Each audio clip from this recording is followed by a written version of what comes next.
Donc on en est dans la numérotation du Otzrot Chaim, ça passe au Perek Gimel de Shara Kodim.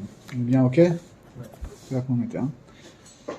ואומנם בבוא הכתר נמצאת המלכות שלמה בכל 5 אורותיה הפנימיים, שהם נפש, רוח, נשמה, חיה, יחידה. Ça, on l'a vu que quand Keter, qui est la dernière sphira à sortir la bouche d'Adam Kadmon, donc il n'y a que Malchut qui se trouve complète au niveau des Orot Pnimim, d'accord, des 5 niveaux des 5 niveaux spirituels ou des 5 partsoufim en gros. והנה עתה היו חסרים עדיין כל הספירות כנזכר לאל שיצאו חסרים בלי תשלום. Mais maintenant il se trouve que toutes les sphirotes qui sont sorties elles sont toutes sorties de manière incomplète. Sous-entendu, c'est ce qu'on va voir par la suite, même Malchut en fait. Même Malchut, on a dit qu'on avait complété les 5 niveaux. En réalité, même ces 5 niveaux-là, c'est pas le niveau de perfection absolue. Et comme on l'a dit, Vayazé bekavana gmura mamash keniskar. Donc ça, on a vu que c'était fait exprès par Akadosh Baruch Hu, que ce soit qu'elle sorte incomplète.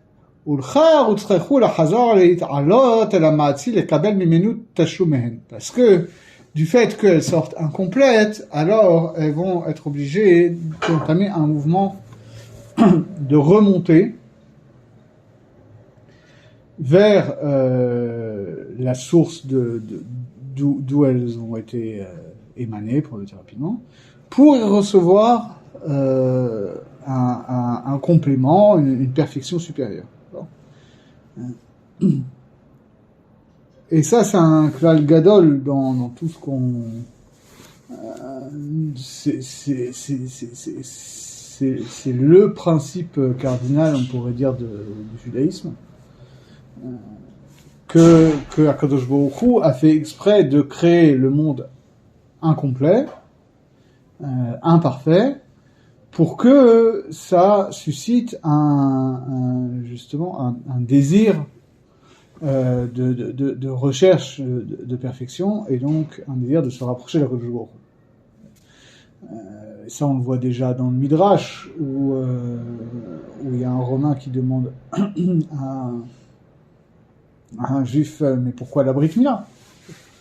Pourquoi la Brit Mila? Si vous croyez que Dieu est infiniment bon, alors il vous a créé parfait, ça sert à rien de faire la Brit Mila, c'est une insulte à la Kadosh Baruch Hu.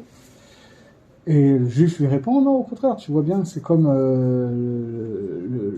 le pain, il sort pas tout fait de la terre, il faut qu'il y ait un travail de l'homme pour l'amener à son état de perfection finale, tu vois, il faut travailler le blé, il faut le casser, etc. Et donc là c'est pareil, il y a une volonté d'Akadosh Baruch Hu de faire en sorte que le monde soit imparfait pour que l'action de l'homme elle ait un sens, qu'elle ait une efficacité, et que donc qu'il y ait un mérite à l'homme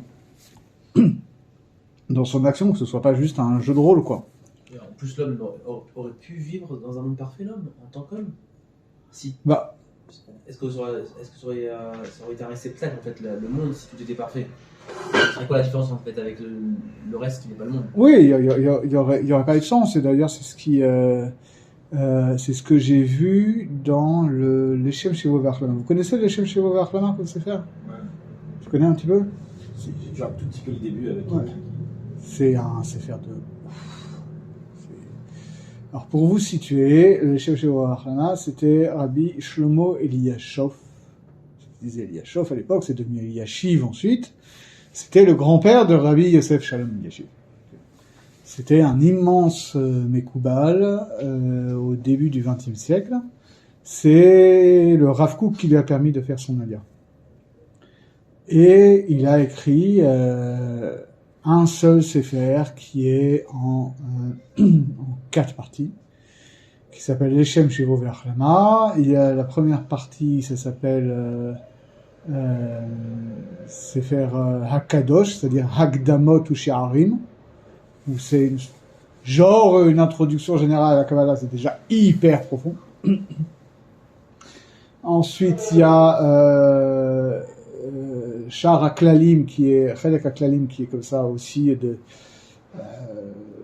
une approche de la Kabbalah du Harizal par sujet, par grand thème, c'est déjà l'approfondissement. Chelek HaBiurim, c'est des commentaires assez longs, comme des Tosfot sur le Etzraïm. Et Sefer Adera, c'est-à-dire Derech Olam HaTohu, c'est un Sefer qui est énorme, qui est comme un volume du Shulchan Aruch à peu près, et qui est que sur la question de Shirat HaKelim, etc.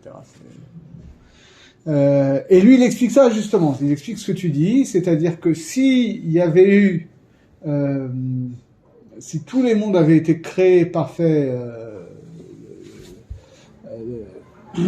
dès l'origine, si chaque niveau d'être avait été créé parfait dès l'origine, finalement, chaque niveau d'être aurait été un monde en soi. Et que donc, par exemple, voilà, si l'homme était créé parfait dans le monde, paradoxalement, il n'y aurait pas de rapport entre l'homme et le monde. Parce que l'homme serait une réalité en soi, autosuffisante, et le monde serait une réalité en soi, autosuffisante. Ce seraient deux choses qui seraient coexistants, mais il y aurait pas de lien entre les deux. Le fait qu'il y ait, d'ailleurs, on le voit bien dans toute cette Ishtalshalut, le fait qu'au niveau de Olam HaKudim, les sirotes elles sortent incomplètes,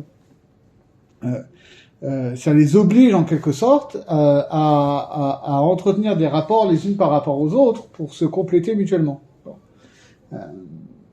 Et c'est ça qu'on va avoir comme problème, au contraire, dans Olam HaNekudim, du fait que chaque shira va sortir de manière non équilibrée, elles vont se concevoir comme une autosuffisance, comme une perfection en tant que telle, qui ne va pas supporter la contradiction, c'est-à-dire le fait qu'il y a des choses qui les outrepassent, etc., et que donc cette confrontation à l'altérité, elle va pas être féconde, mais elle va être destructrice. Et donc là, effectivement, cette incomplétude, elle oblige à une ouverture à l'altérité, et à l'altérité par excellence, qui est Akadosh Baruch Hu. C'est quelque chose que, d'ailleurs, qu'on retrouve aussi dans des modèles philosophiques plus anciens. C'est-à-dire que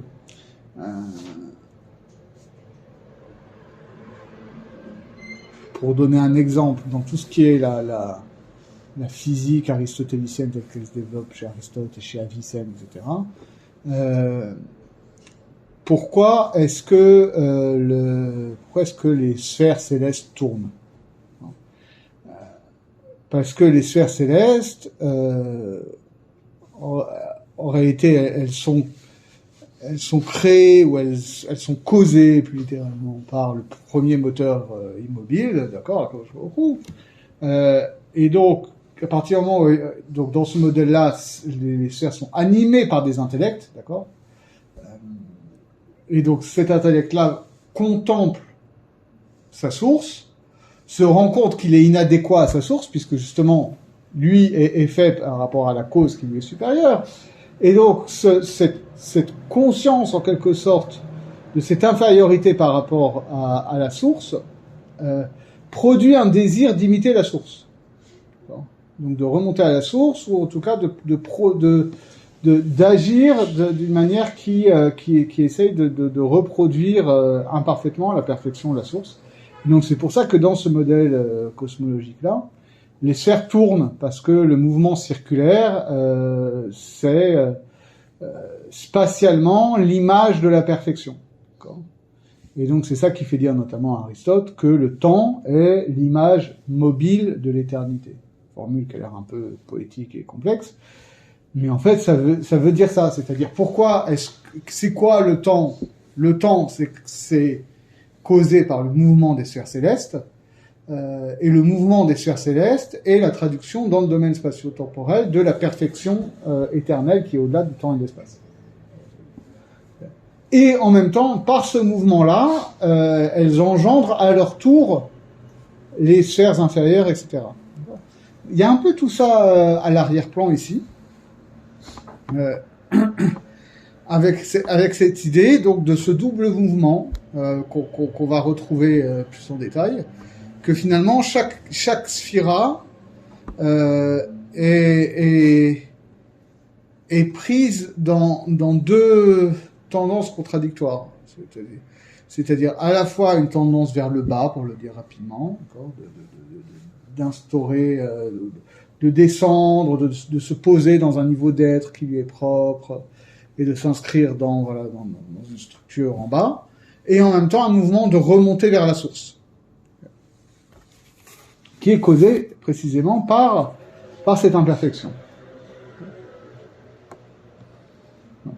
ואומנם עתה בחזרה היה כתר חוזר בתחילת כולם, ונמצא יצא אחרון ונכנס ראשון, והמלכות הייתה להפך כי יצאת ראשונה ונכנסה אחרונה.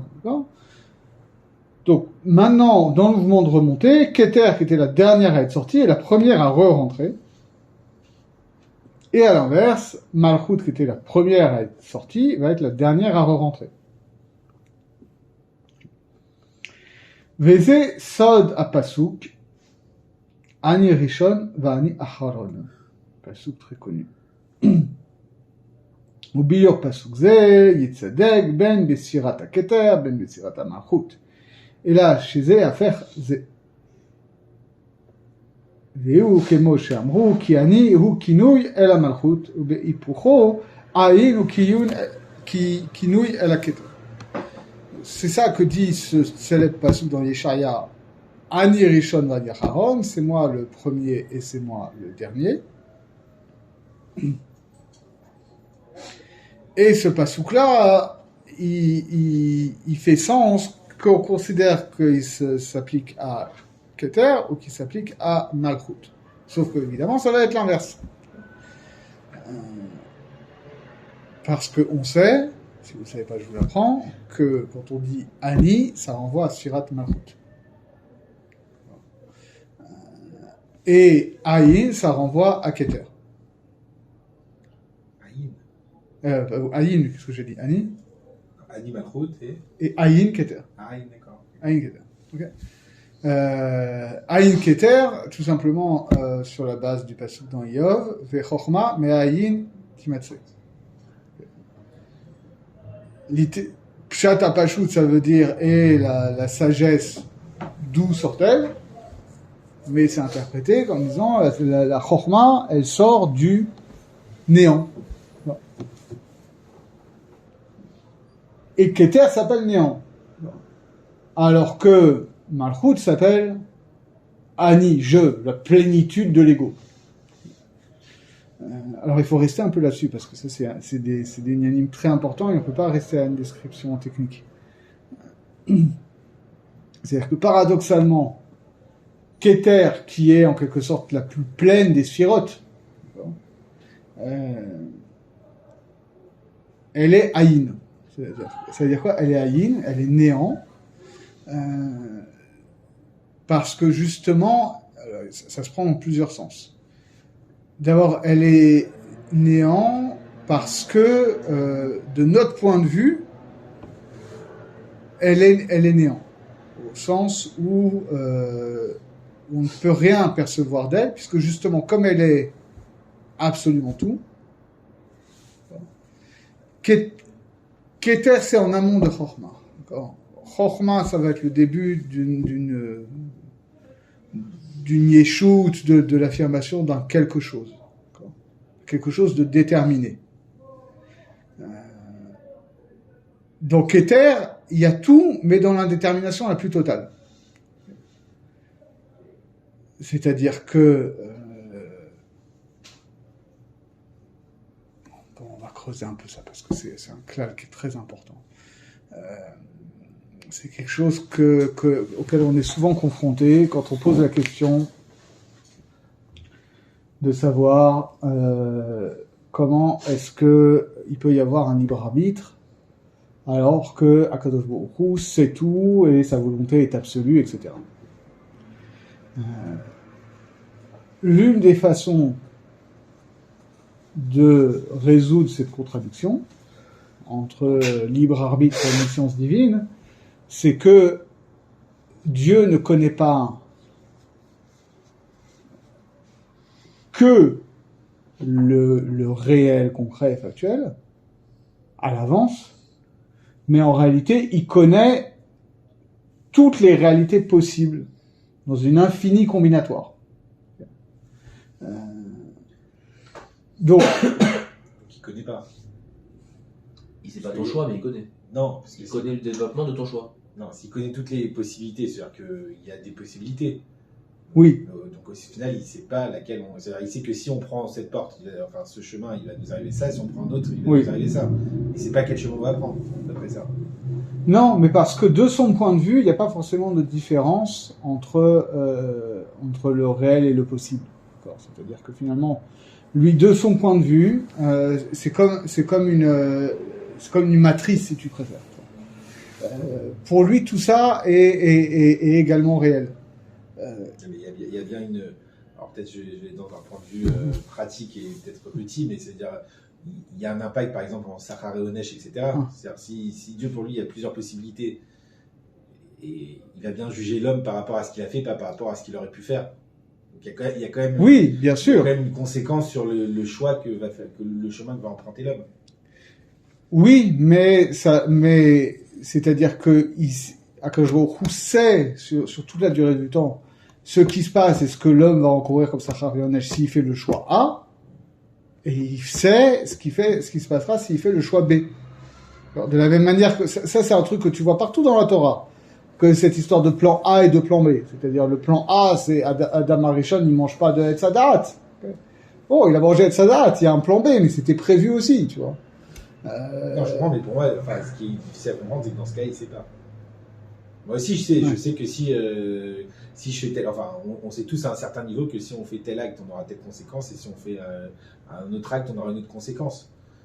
C'est-à-dire, je sais pas, je sais que si je mange, voilà, quelqu'un qui veut faire un régime, il sait que si il mange trois gâteaux au chocolat tous les jours, bah, son régime il va pas marcher, et s'il mange trois pommes, il va marcher. Il n'a rien à mais voir. c'est pas s'il va résister à la tentation. Ouais, justement, et ça c'est important parce que c'est lié à la question de la volonté aussi. À la question de la volonté, à la question de la connaissance. Ça c'est le grand débat entre Platon et Aristote sur l'origine du mal. Platon, il dit pourquoi est-ce que les gens font le mal? C'est un problème de manque d'information. D'accord? C'est-à-dire que les gens font quelque chose en croyant que c'est ça le bien. D'accord? Ou que, à tout le moins, c'est un bien pour eux. Alors qu'en réalité, c'est pas un bien pour eux. Et ils ont une fausse idée du bien. Ils identifient le bien en soi avec le bien pour eux, et ils identifient le bien pour eux avec un fantasme de ce qui est leur bénéfice immédiat, etc. Donc ça, c'est un point de vue. Et un point de vue de la connaissance. Et donc, de ce point de vue-là, on pourrait dire que Akadosh Baruch Hu n'ayant pas ce problème-là, il n'a pas, lui connaît tout, donc voit exactement peut juger ce qui est bien et ce qui est mal, en fonction de ça. Et de l'autre côté, Aristote dit non, en réalité, les gens, très souvent, ils savent ce qu'ils devraient faire, et ils le font pas par manque de volonté, par manque de force d'âme, par flemme, quoi. Et donc là, tu vois que c'est un chisaron au niveau de la volonté. Tout ça peut dire que tu vois que c'est au niveau de la volonté humaine se pose le même problème qu'au niveau de la volonté divine. Mais finalement, on peut dire qu'Akadosh Baruch Hu veut simultanément tous les futurs, toutes les réalités possibles, toutes les réalités possibles qu'il a conçues dans son plan, et que de fait, il pose dans cette matrice-là déjà des impossibilités, et que s'il y a des choses qui fonctionnent pas dans son plan, il va intervenir de manière miraculeuse pour bloquer certaines choses, quoi. Alors, donc il y a des limites au libre arbitre à ce niveau-là. Bon, bref, en tout cas, on peut poser comme ça que Keter, c'est la première, Keter, c'est justement Ayin parce que rien n'est déterminé. Tout est en potentiel, et cet infini des possibles est le reflet en termes de multiplicité de l'infini absolument indéterminé de Ein Sof. Mais donc, de fait, de notre point de vue, c'est un infini, et donc c'est aussi un néant, puisqu'il n'y a pas de détermination. Hegel, il a une phrase un peu provoque comme ça, au début de la science de la logique. Il dit, celui qui est capable de me définir, enfin de me décrire par une phrase, c'est quoi la différence entre l'être pur et le néant pur, serait bien avisé de le dire, parce qu'en réalité, si on dit l'être pur, c'est l'être avant toute détermination, et le néant pur, c'est aussi l'absence de toute détermination, de toute concrétude. Finalement, en soi, il n'y a pas de différence entre l'être pur et le néant pur. C'est juste, mais paradoxalement, hein, c'est du fait que conceptuellement, l'être pur et le néant pur sont différents et même contradictoires, mais sont indistinguables, que va y avoir un travail dialectique entre l'être et le néant, et c'est ça qui va produire la détermination, dit Hegel. Et là, c'est un peu la même chose, c'est-à-dire que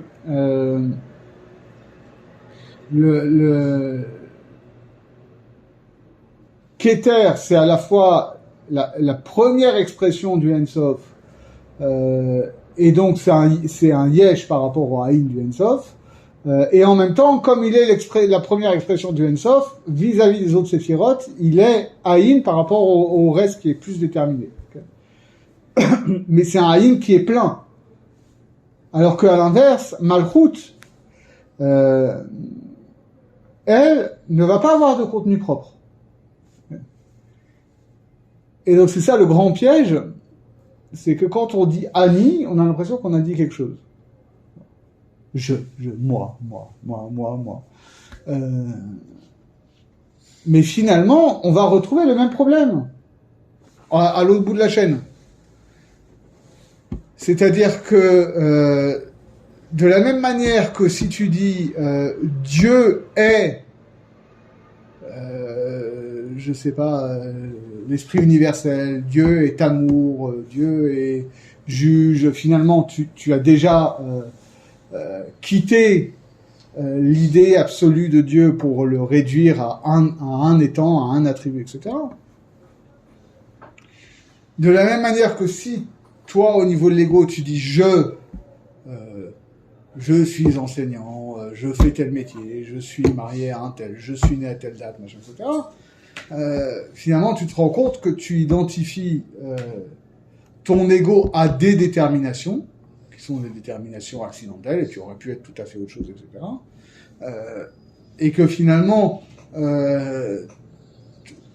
ton ego que tu crois être plein et que tu crois bien te connaître, est finalement juste un réceptacle vide de détermination que tu peux recevoir passivement, mais à partir du moment où tu sais que finalement ton ego ne s'identifie pas à ces déterminations objectives, alors paradoxalement ton ego peut s'affranchir de ça et que tu peux et que c'est ça qui permet la possibilité d'un changement du Ani.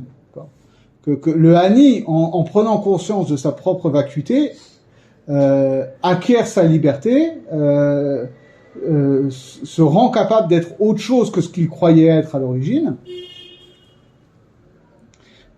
et donc va pouvoir s'agrandir. Et donc on a en quelque sorte ici Keter et Malchut qui sont en miroir, quoi. C'est-à-dire d'un côté une instance qui, parce qu'elle est infiniment pleine, laisse la place à l'ensemble des possibles, Et de l'autre côté, une instance qui, parce qu'elle est en soi vide, peut aussi être remplie de l'ensemble des possibles. Alors maintenant, essayons de comprendre ce que ça veut dire dans notre contexte ici.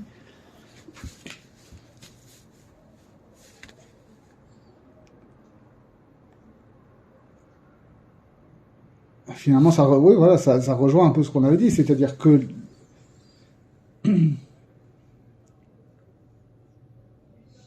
finalement, Keter, qui est la sphère la plus haute, c'est celle qui s'exprime de la manière la plus incomplète, et Malchut, qui est la sphira la plus basse, c'est celle qui s'exprime à ce niveau-là de la manière la plus complète. Est-ce qu'on pourrait dire que ça sous-entend par rapport à dans Chumash, quand il dit, il termine un passouk, ou il dit Ani Hashem tout court, ou des fois il dit Ani Hashem, Asherot Tir, Israël par exemple. Et quand il dit d'une façon avec une explication, pas une explication mais une conséquence, que là ça serait plus quelque chose de comme Malchut, et que quand il dit tout simplement Ani Hashem, c'est comme Keter, d'une façon où je suis tout. Donc en fait, c'est le néant. C'est-à-dire qu'en fait, je peux être, je suis pas perceptible parce que je suis tout simplement tout, ou non? Non, c'est à l'inverse, quand Pshat à Pashut. Dans quel cas est-ce que un passouk il va finir par Ani Hashem? Typiquement, c'est des cas où les gens font des avérotes qui ne peuvent pas être jugés par un Beddin parce que ça se passe loin des regards des hommes, etc. Donc quand il dit Ani Hashem, c'est justement cette dimension de Malchut que Ani Hashem, moi je suis partout présent. Donc c'est Malchut en tant que Shrina, quoi. C'est ça que ça veut dire Ani Hashem.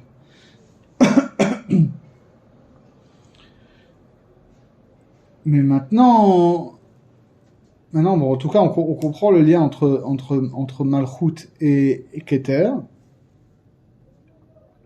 Et que donc, finalement, voilà, on a... Je n'ai pas bien compris, dans Malchut, tu as dit que c'était celle qui s'exprimait de la façon la plus complète. Ici, puisque c'est elle qui a les 5 dimensions de Nefesh, là. Et de l'autre côté, tu as dit que c'était juste un réceptacle sans contenu propre. Oui, parce que ce qu'on va voir par la suite, c'est que finalement, Malchut, et en réalité, il y a un lien plus profond, c'est que à chaque fois, Malchut va être en quelque sorte le réceptacle de tous les attributs des sphirotes supérieures pour les exprimer dans le monde inférieur. D'accord ? C'est l'instance exécutive en quelque sorte. C'est l'instance de Malchut, de Meler, c'est-à-dire c'est en quoi est-ce que ces attributs vont s'exprimer comme ceux d'un roi envers son peuple. Et de fait, ce qu'on va expliquer par la suite, c'est que le Keter d'un niveau donné était en réalité la Malchut du niveau supérieur. Et c'est ça qui va se mettre en place d'ailleurs ici.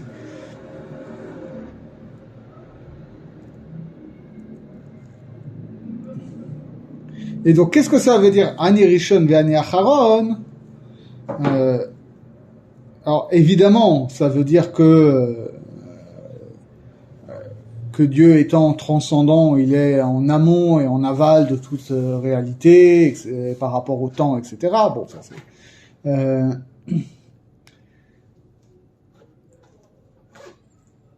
Mais comment ça se traduit ça? Ça se traduit par le fait que au niveau de Orot Harakudim,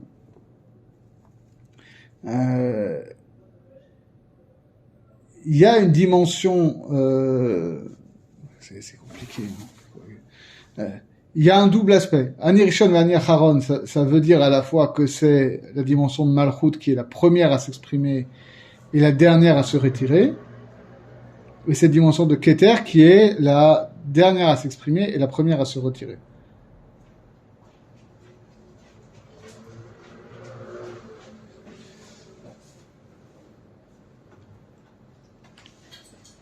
Donc autrement dit, mais il faudrait le fouiller plus, cette histoire de Ani Rishon et Ani Acharon, c'est pas une expression purement statique que Kadosh Baruch Hu, il est en dehors de tout, donc il englobe tout.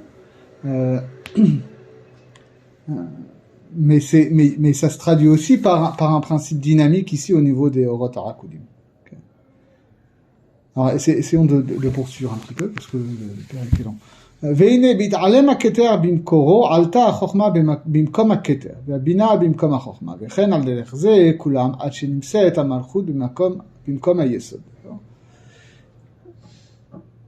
Donc quand Keter remonte à l'intérieur de la bouche d'Adam Kadmon, comme on l'a dit au début, Chochma monte au niveau de là où était Keter, puisque tout ça, c'est le but, je rappelle, c'est de faire. Il y a deux objectifs. Il y a cette histoire justement de créer une dynamique au niveau des Horot, qui a une dynamique de tikkun et de tashlum, etc. Et il y a l'autre objectif qui est lié, qui est la concrétisation des kelim. Okay.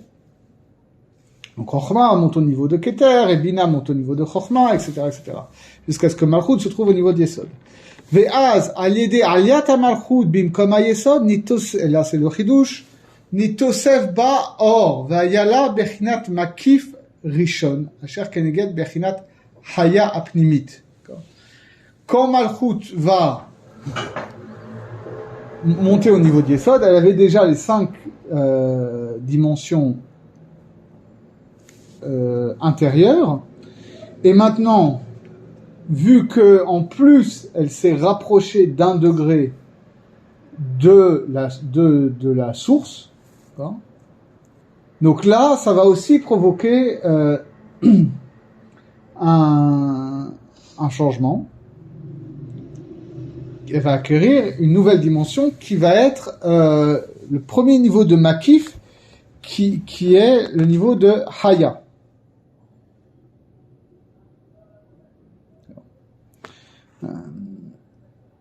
Et soit dit entre parenthèses, ça aussi c'est quelque chose qu'on verra très souvent. Là se met en place un double aspect justement du tikkun. Parce que parfois, on va voir ça dans les kavanot, parfois le tikkun, ça va être dans ce qu'on va appeler amshachat amochin. D'accord ? C'est-à-dire, comme on l'a dit la dernière fois, hein, que voilà, Zeir Anpin, c'est que 6 ou 7 séphirot, et puis on va lui adjoindre des mochin de Da'at, et des mochin de Bina, et des mochin de Chochma. Okay ? En quelque sorte, Zeir Anpin va rester à son niveau, et il y a des niveaux supplémentaires qui vont descendre en lui. Il y a d'autres, donc c'est un mouvement du haut vers le bas. Okay. Et il va y avoir un autre mode par lequel les partsoufim vont acquérir un tikkun. Ça va être quand ils vont remonter. On va parler de aliyat ha-partsoufim, aliyat ha-olamot, etc. Ça, on va voir ça, notamment pour Shabbat et pour les fêtes, etc. Où et ça va être très compliqué, il va falloir savoir, voir qu'est-ce que ça veut dire exactement, que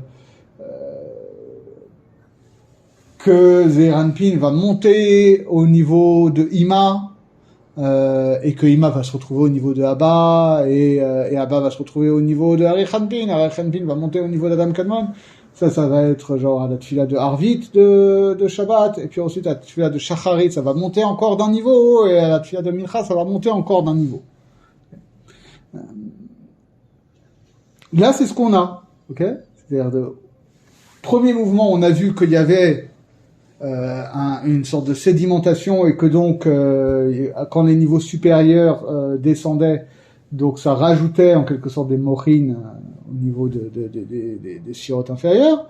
Et là, on a l'autre mouvement, un mouvement de Aliyah, qui crée aussi un tikkun. D'accord, alors, Malchut, qui avait déjà les 5 niveaux intérieurs, alors elle gagne un niveau de Makif, qui est le Makif de Haya.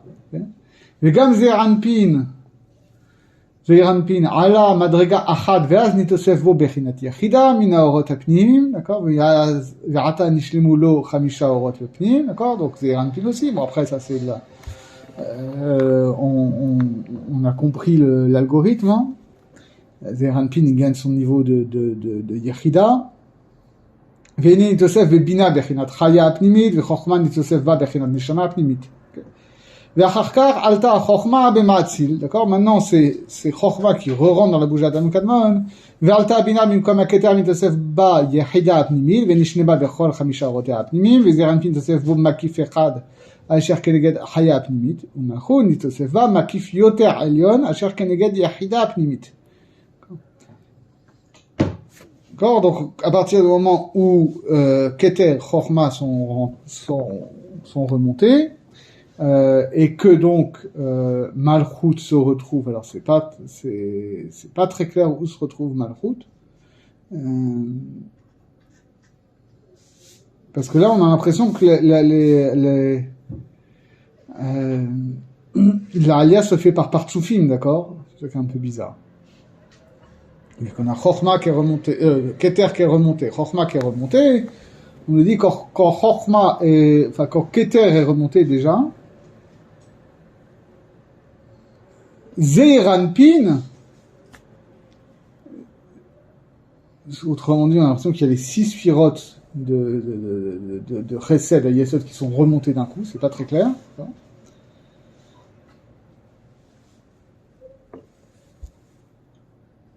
Alors qu'après, on nous dit, la charkar ala chesed chez les Zeranpin mimkom haketer, ki abina alta le ma'atzil, ve'az nitosef bo gam bechinat makif hasheni ha'elyon, keneged yachida. משם ואילך לא הרווח זעירנפין ונתוסף בו עוד תוספת אחת, וכן המלכות לא נתוסף בה שום דבר עוד. Donc autrement dit, dans le mouvement de remontée, donc Keter, comme on l'a vu précédemment, à ce niveau-là, n'exprime jamais plus que le niveau de Nefesh, puisqu'il sort. Ani Acharon, il sort, c'est que Nefesh. Ani Rishon, il re-rentre, donc il n'y a que Nefesh qui s'est exprimé. Et Keter ne va pas du tout ressortir. Chochma, qui avait Nefesh Ruach, quand Keter est remonté, ça a acquis Neshama aussi. Bina, quand Keter est remonté, a acquis Chaya, et donc quand Chochma est remonté, a acquis aussi Yechida. Et ce qui compte maintenant, c'est que Zeranpin et Malchut, on aurait pu penser qu'on pourrait gagner encore, je sais pas combien de niveaux, d'accord? Puisqu'on avait gagné 5 niveaux en descendant, on pourrait penser qu'on va gagner 5 niveaux en remontant. Non, on nous dit, et là c'est la grande bizarrerie, sur laquelle tout le monde s'arrache les cheveux. J'ai passé 2 jours à faire tous les mefarshim pour avoir un pshat satisfaisant. J'ai pas trouvé quelque chose d'hyper clair. En tout cas, tout le monde pose la question, c'est déjà bon signe. Ce qu'on nous dit ici, c'est que le plus que vont gagner Zeranpin et Malchut, c'est 2 makifim. Makif de Chaya et makif de Yechida. Malchut, il avait déjà les 5... Alors, il avait déjà Nefesh, Ruach, Neshama, Chaya, Yechida, Pnimim. D'accord, maintenant c'est makif. Et maintenant c'est les makif, d'accord? Limite, quand ça descendait, il gagnait. Ouais. Et, là, et makif, ouais. Alors, sauf que Chochma et Bina, eux aussi, ont gagné des pni... et Zeranpin aussi, il a commencé par gagner une Yechida Pnimit. Zeranpin, il est pas dans les sphirotes, non? Zeranpin, c'est les 6 sphirotes de Chesed à Yesod, d'accord? Donc c'est pour ça que je dis, c'est pas très clair. On a l'impression là, mais peut-être que c'est un peu Alors après, il y a des Mefarshim qui refont tout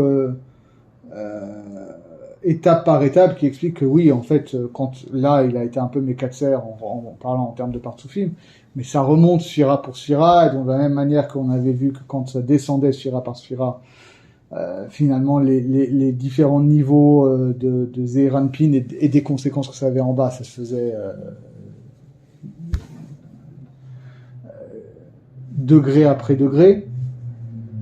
Bon, de la même manière, ici aussi, ça se passe comme ça. C'est quoi la question que tout le monde pose? J'ai pas compris. La question que tout le monde pose, c'est, tu vas voir. Ve'ainyanhu be'agdama achad shetarer sheteda. J'adore quand il dit ça. Attention, là on fait un truc un peu compliqué, retiens bien. Ve'u kiare nidbayer le'al. On a expliqué plus haut, quand on a parlé de Ozen et de Chotam, Ki bechol bechina ou bechina, vechol olam ve'olam, ou vechol partzuf ve'partzuf, yesh bo 10 sfirot, lo pachot ve'lo yoter. Ça va. Ve'em orot makifim, orot pnimim, 10, ve'orot makifim 10. Ça vous vous rappelez quand on avait vu au niveau des oreilles et du nez, quand on a dit l'oreille droite, il y a 10 sphirot qui sont orot makifim, et l'oreille droite, il y a 10 sphirot qui sont orot pnimim, oreille gauche, pardon. Et à l'inverse au niveau du nez, après on a vu que c'était un peu plus compliqué, que ces trucs qui passaient par la narine, l'oreille, machin, comment ça se composait, quel chitson, quel pnimi, etc., etc. Mais là-bas on avait 10 et 10, d'accord? 10 pnimim, 10 makifim. Qui en même temps n'était ni pnimi ni makif puisqu'il n'y avait pas de keli. Bon, mais en soi c'était comme ça. Haomnam, asara pnimim nechalim bechamisha levad. Enfin, les 10 pnimim, ça compose finalement 5 entités. Shem keneged achamisha sheyesh lahem bechinot partzufim. Kniskam b'makom acher. D'accord? והם אריך אנפין, והבא, ואימה, וזעיר ונוקבה. והם עצמם נקראים בחינות חיה, יחידה, נפש, רוח, נשמה. Ça, on l'a vu. Les 10 sphirotes pnimim correspondent aux 5 partsufim. Et les 5 partsufim, ça correspond aux 5 degrés de la neshama. Ok, ça va. Vechen al derech ze bemakifim. Et en soi, normalement, les makifim, c'est pareil. Kihem asara v'nechalim bechamisha keniska. Ça, on l'avait vu. Après, on a vu avec le niveau du hé, au niveau du nez, machin tout. Ok, donc normalement, en soi, c'est comme ça. En soi, les 10 sphirotes, c'est 5 partsufim, et c'est 5 partsufim pnimim, 5 partsufim makifim. Ici, ce qu'il dit, c'est que Arichan Pin Abaïma, machin, c'est des correspondances avec Yerida Chaya Neshama. Ouais. Mais c'est pas la même chose exactement, non? C'est deux façons de voir les choses, mais essentiellement c'est la même chose. D'accord. Après on les appelle différemment.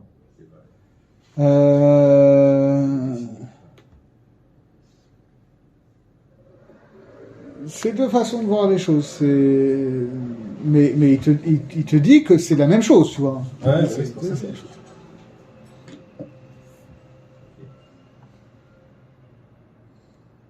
C'est-à-dire, en réalité, ce qui veut dire, c'est que quand on va parler de manière générale, on va parler de Abba, Arichanpin, Abba, Ima, etc. Okay, et ça va concerner aussi bien les Orot que les Kelim.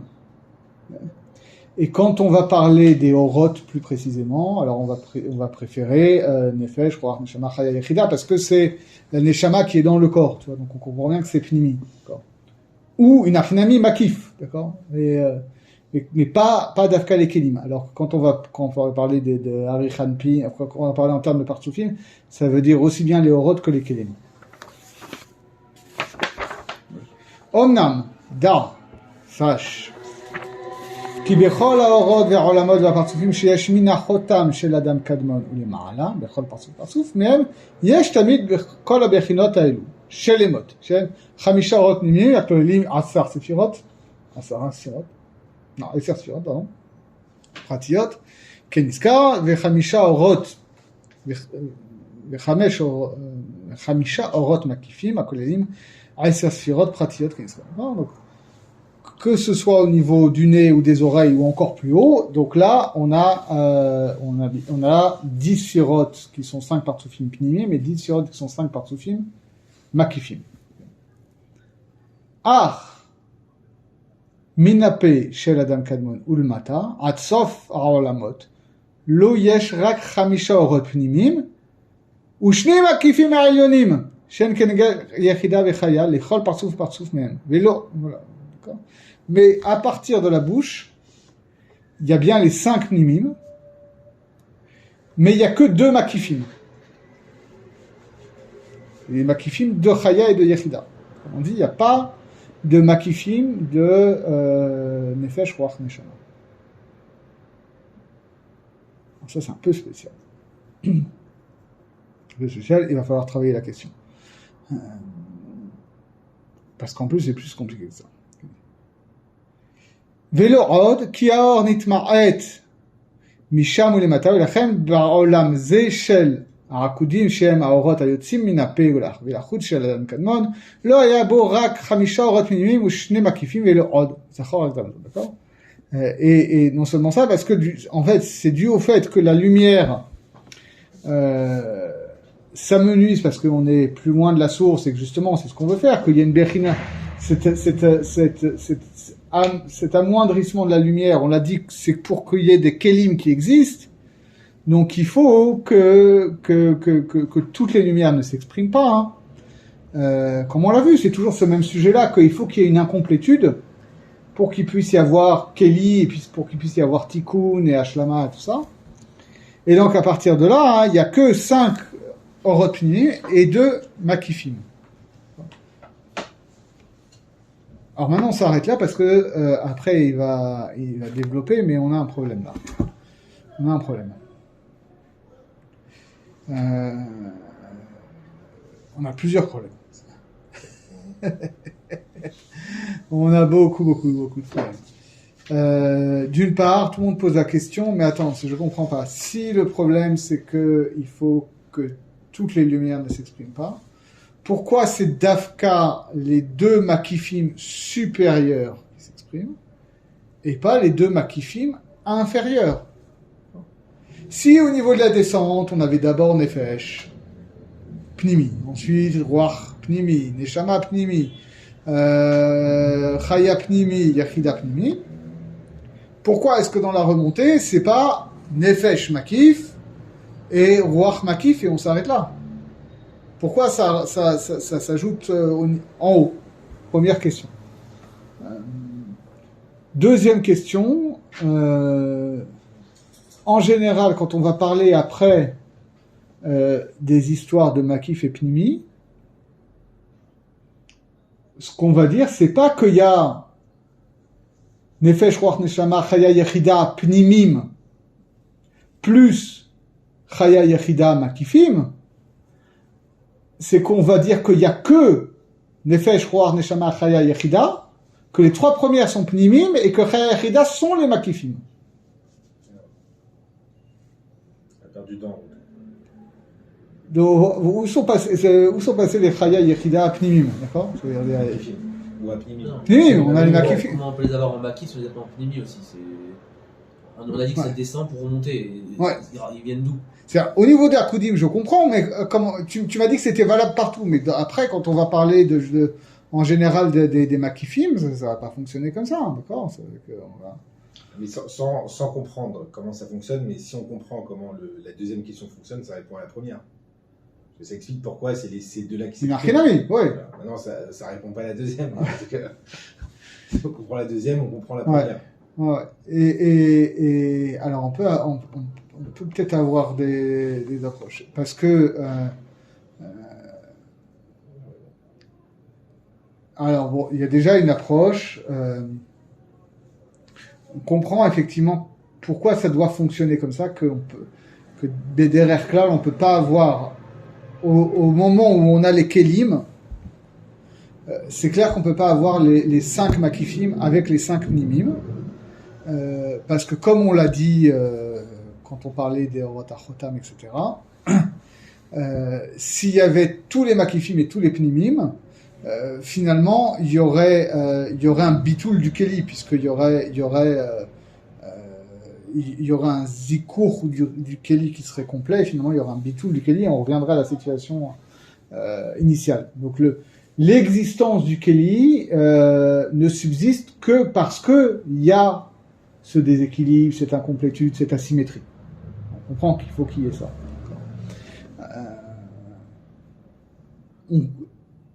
Et on comprend aussi,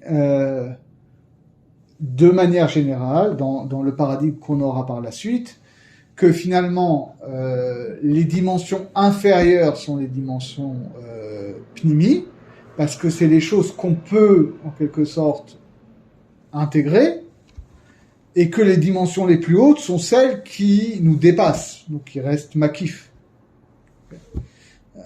Donc c'est logique que dans ce schéma-là, Nefesh, Ruach, Neshama, ce soit pnimi, et que Chaya Yechida, ce soit makif.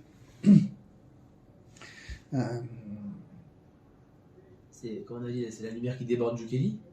Alors voilà, maintenant, en réalité, comme on l'avait dit au début, il y a deux dimensions de makif. C'est-à-dire qu'il y a le makif qui ne rentre jamais dans le Keli, qui reste toujours makif, et il y a le makif qui rentre et qui déborde en quelque sorte. Ils sont la dimension des tefilines. Et donc je pense, mais j'ai pas vu ce teroutz-là dans les Mefarshim, alors je n'ose pas affirmer, mais on va le poser à titre d'hypothèse. Et j'espère qu'on l'observera par ailleurs, qu'en réalité, oui,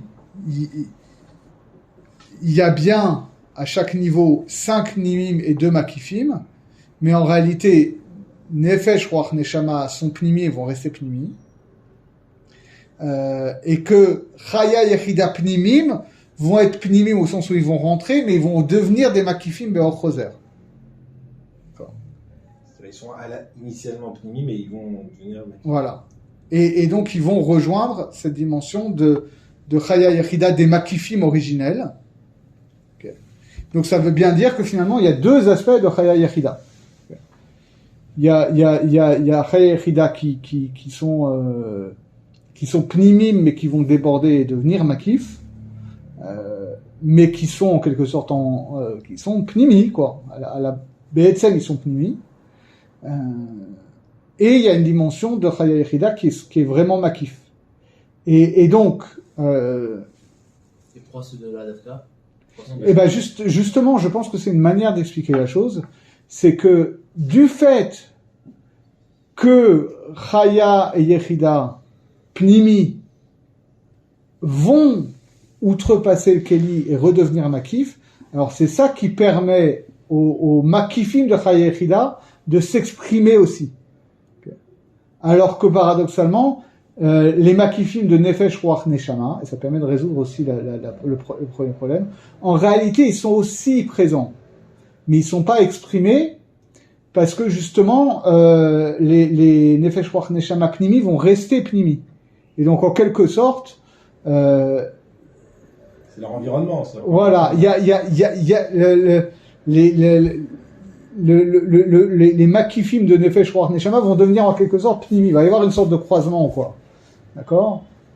C'est-à-dire que même au niveau, c'est-à-dire que autant au niveau du nez, etc., où il n'y a pas de Keli, donc il n'y a pas de Bechina, d'accord, de distinction, de discrimination.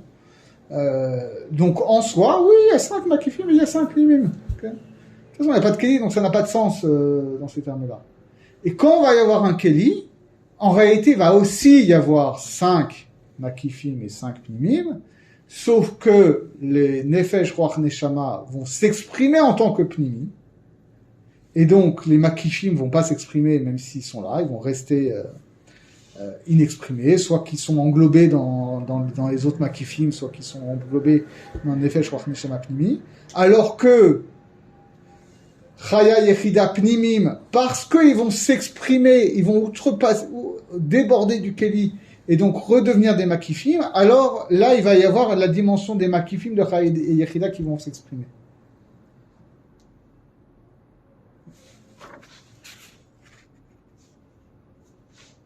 Et ça rejoint finalement notre problématique qu'on a, parce que la dimension, on a ce mouvement de descente et ce mouvement de montée, mais ils sont pas symétriques. Le mouvement de descente, c'est quand chaque sphira, chaque partsouf, elle descend en son lieu propre. D'accord ? Donc elle va exprimer son etzem, sa nature propre, et quand il y a des niveaux supérieurs qui vont se dévoiler, ça va dévoiler ses niveaux propres. Mais les makifim, eux, ils vont s'exprimer quand chaque sphira, elle va monter à un niveau qui est supérieur par rapport à son niveau propre. Donc elle acquiert des makifim qui sont en quelque sorte, effectivement, purement extérieurs à elle. Alors c'est comme ça qu'on peut essayer d'aborder les choses. Mais Tsarich Iyun, hein, c'est pas pachout du tout. On peut comprendre que par la enfin, après pareil, hein, c'est compliqué de mettre des mots parce que on essaye d'imager, bon, je suppose que c'est voilà.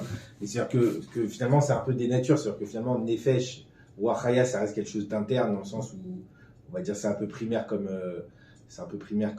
dimension et c'est pour ça que ça va être Nimi, alors qu'au contraire que Chaya Yechida c'est quelque chose de beaucoup plus spirituel, donc c'est pour ça que c'est obligé d'être makif parce que ça ne supporterait pas un Nimi. C'est ça que ça veut dire. Et que donc, de ce fait-là, il y a... Pour s'exprimer, ils ont besoin de sortir, eux, ils s'expriment en restant à l'intérieur. Voilà. Bon, après, ce que ça veut dire derrière, bon, c'est d'autres... mais, c'est imagé, quoi. Mais... Ouais. Bon, c'est malheureusement, ou heureusement, on peut dire, mais c'est... dans ces inanimes-là, tout est dans tout. Enfin, c'est comme dans la Gemara, d'ailleurs. Hein, ce qu'on... du vrai Torah, comment on dit... Shirim et Makom Echad, et comment on dit, dans la Torah, il y a des trucs qui sont pas clairs à un endroit et qui s'éclairent par un autre endroit où c'est plus expliqué. Donc mais justement, l'erreur qu'on fait souvent en étudiant ces Etzraïm, c'est de passer vite sur Hakudim parce que finalement, on comprend pas grand chose et c'est un autre paradigme et tout. Alors qu'on voit bien qu'il est en train de nous dire que ça a un lien avec ce qui se passe après, quoi. Faut avoir ça un peu en tête. Ok, bon, je propose qu'on s'arrête là, exceptionnellement assez tôt.